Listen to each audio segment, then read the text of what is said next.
We are 2-0, baby. Let's go. Yeah.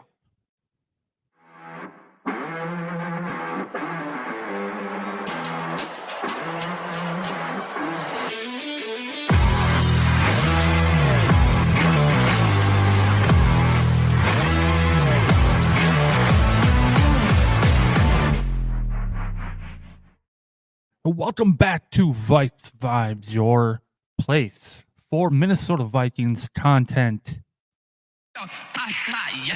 How is it going, Purple Fam? How are we feeling after that win? Hell yeah. Man, that feels good. Oh, we are Brock Purdy's kryptonite. You know what I'm saying? Man, he is, I think I've seen that he's perfect against the NFC, except for us. He has lost to us last year and now this year. We're his kryptonite. Hell yeah. So before I jump into it, one thing I want to address, I see all this trash talk about Sam Darnold. Why? Hey, look, I know he wasn't perfect, but damn, like, where's the Darnold haters at now? It's all about winning, right? Right? Isn't that the goal in the NFL or any sport for that matter? Isn't the goal to win? This guy came in here, new system. He's brand new here. He has us 2-0. Yeah, the Giants, whatever.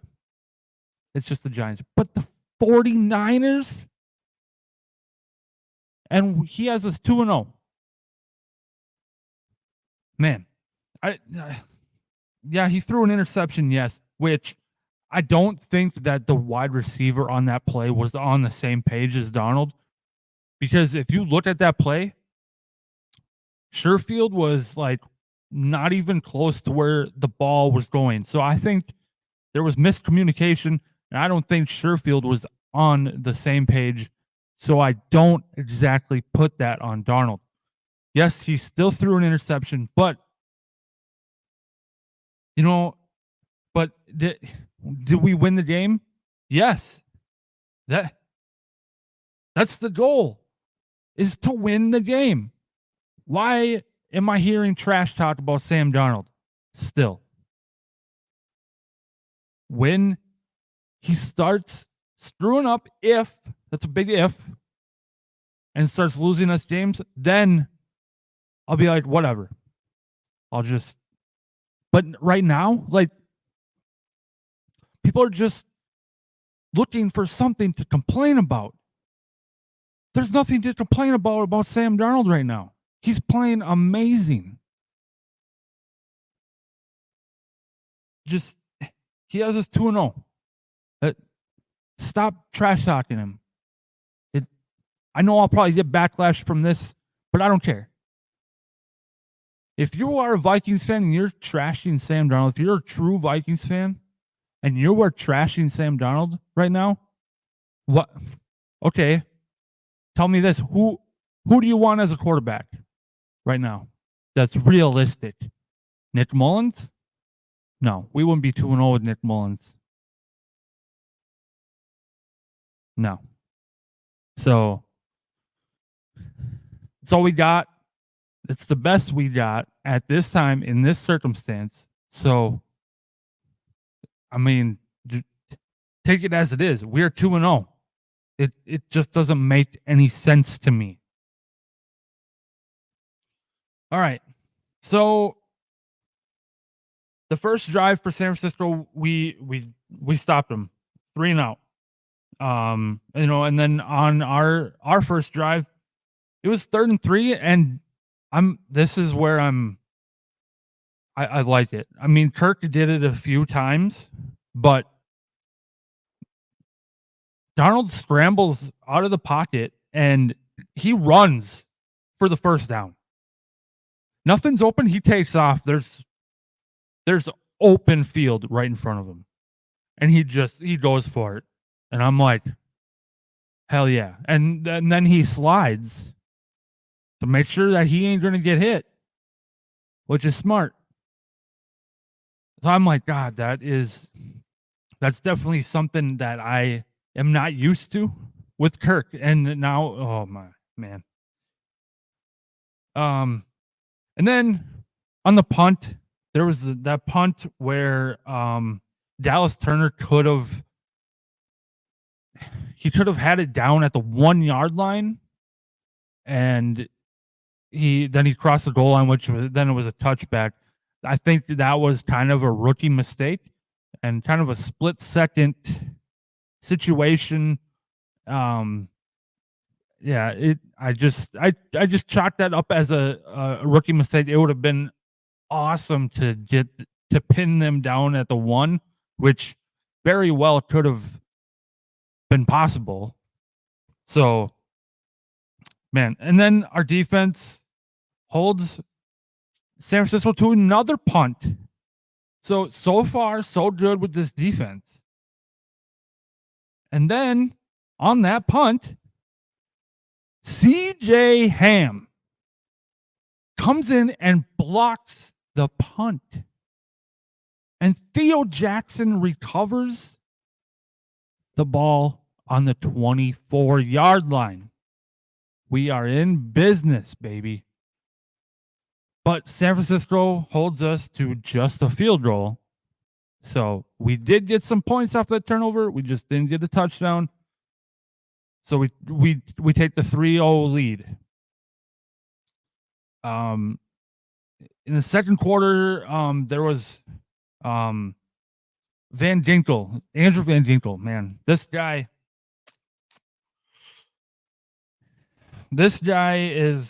he's got to be one of the biggest surprises so far in these first 2 games. He's just getting his hands on the ball numerous times in both of these games. And he had an interception the first game. He almost had another one in this game. And this one, he sacks Brock Purdy. And then, man, it's 3rd and goal. Kittle gets down at the 1 yard line. They're going for it. It's 4th and goal. And Harrison Smith with the coverage breaks it up, turnover on downs. And we're backed up. Yeah, we got the turnover on downs, but we're backed up all the way on the 1.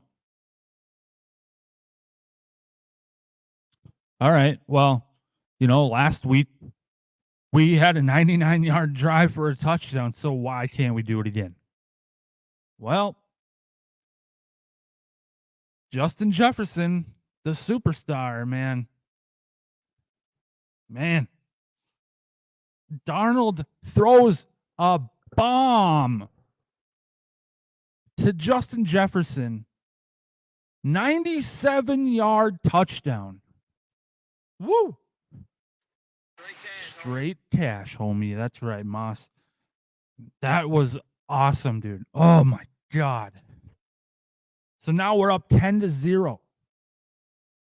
And okay, are we gonna like blow these guys out, or are we gonna keep them to 0? That's what I was kind of thinking at that time.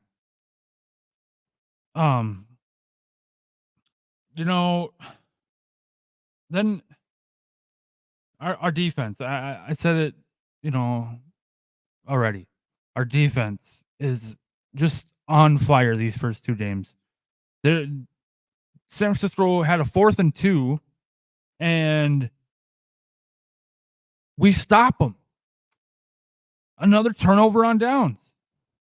And now Ty Chandler is in the game running the ball, which he's running awesome, which I told you guys in the offseason that this running back duo, Aaron Jones and Ty Chandler, was going to be good, and God damn it, I'm right so far. How about our backfield? Ooh.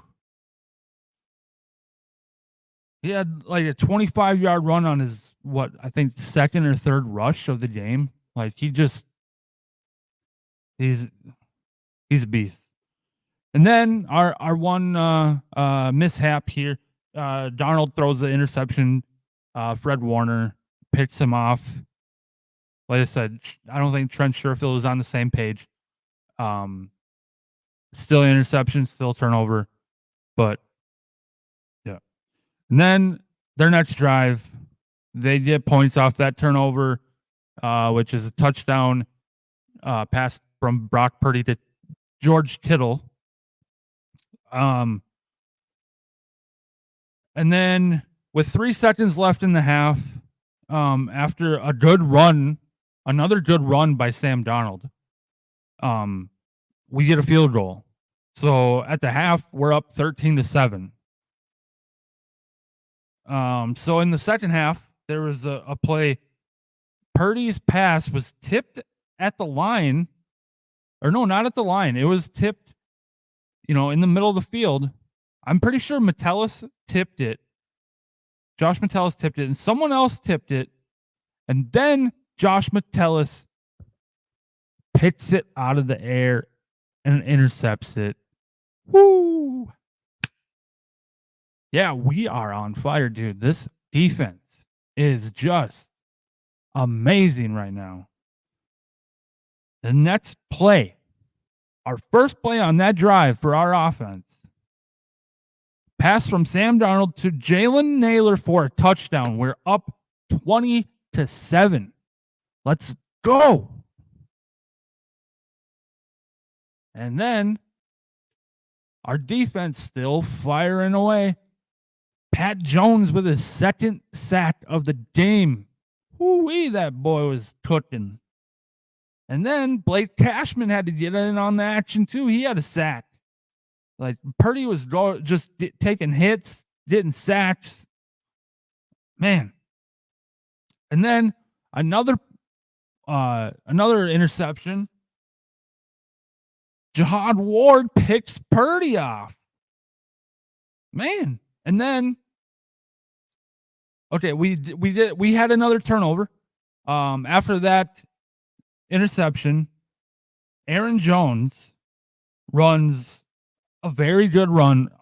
He would have gotten into the end zone, but then he fumbles the ball, and San Francisco recovers it. The Vikings, they drive down and get a field goal after the drive after that, which their drive ends with a touchdown run from Jordan Mason. So then it was 20-14, and then we drive down and get a field goal and make it 23-14. 2-possession game. San Francisco has no timeouts left. Yeah, we end up winning 23-17. That was pretty dang close to the score of last year's game against them. I think it was like 22-17. I'm not 100% sure on that, but it's something like that. It's pretty dang close. Going into this game, we knew, well, the whole week we didn't know if Christian McCaffrey was going to go or not. But like I said, we were still going to have our hands full with Jordan Mason, and I was right. Jordan Mason I think he had like 100 yards and a touchdown. He was running hard. It was good. And then back to this defense. My buddy Jaron that I've had on here a few times, and he was live with me during the draft. He told me the other day that this defense, it reminds him of our 2017 defense. And now that I think about it, after this San Francisco game, I kind of feel like, maybe they look better than the 2017 defense. At this rate, the way we're going right now, the way that our defense has played these last 2 games, I can honestly say that they look better than the 2017 defense. And I just hope that we keep this rolling. This defense and, complementary football. Defense making plays, offense just keep it going all together. Yeah, we did a good job at stopping big plays. Debo, Ayuk. We didn't really give up any big runs by Jordan Mason. They had a few, medium passes, like to Kittle, but nothing like huge like we had, where we had a 97-yard touchdown pass to Jefferson. So we, and at the end, we did a good job at eating up the clock, which usually that's what San Francisco does to you. They try and control the game, and they try and just run the clock out on you and just take control of the game, which, I mean, that is the goal. But that's what they do. They take it away from you. And that's kind of what we did. I do kind of feel like, on San Francisco's side, the way that Kyle Shanahan used his timeouts, I don't think he used them properly. He used all of them before the 2-minute warning, which I don't know. I heard this from someone. You want to use your timeouts when you're on offense.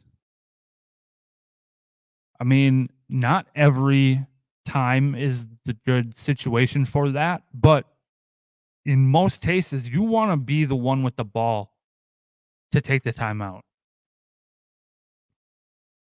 In most cases, which completely makes sense. And I just feel like Kyle Shanahan,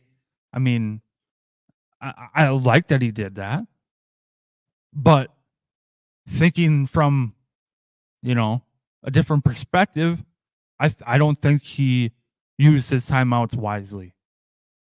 I just don't. Now, I'm gonna do second week in a row. We're 2-0. I'm gonna play the locker room speech. It's a short one this time, but we'll see what KOC had to say in the locker room. 12-round title fight. We talked about it last night. We took some punches. We delivered some blows, backed each other up, whether it was the defense picking us up on a short field, whether it was the offense down some players now, eating up over 6 minutes of clock and going down there with Will with real quick. Play style is something we are all about. We live it. We breathe it. We just went toe-to-toe for 12 rounds with a team that defines themselves by it. This just kind of feels like everybody gets a game. Great win, fellas. We know we got everything we need in this room. Yes, and we're going to turn the intensity up every week and go do this every week. Family on 3. 1, 2, 3. Family. Yeah. Everyone gets a game ball. Woo! Just like Brian O'Neill said, let's do this shit every single week, week in and week out. Keep this intensity. Keep this environment, this culture, this vibe, this energy. Keep it. Let's just keep rolling, man. Like, we got Houston up next at home. There's gonna be another big test. I mean, we got Stephon Diggs, CJ Stroud, Danielle Hunter coming back. It's gonna be a dogfight, and I'm ready for it, man. I'm hyped. So make sure you stay tuned for the pregame video for that game coming up later this week. And yeah, that's all I got for you. Subscribe to the YouTube channel. Keep, stay up to date with us here. Like I said, I don't know when, but we got some things coming in the future here and this football season. So stay tuned and stay up to date. Hit that bell and to get notifications for new videos. And yeah, we'll see you in the next one. Skol, everyone, and we'll see you later.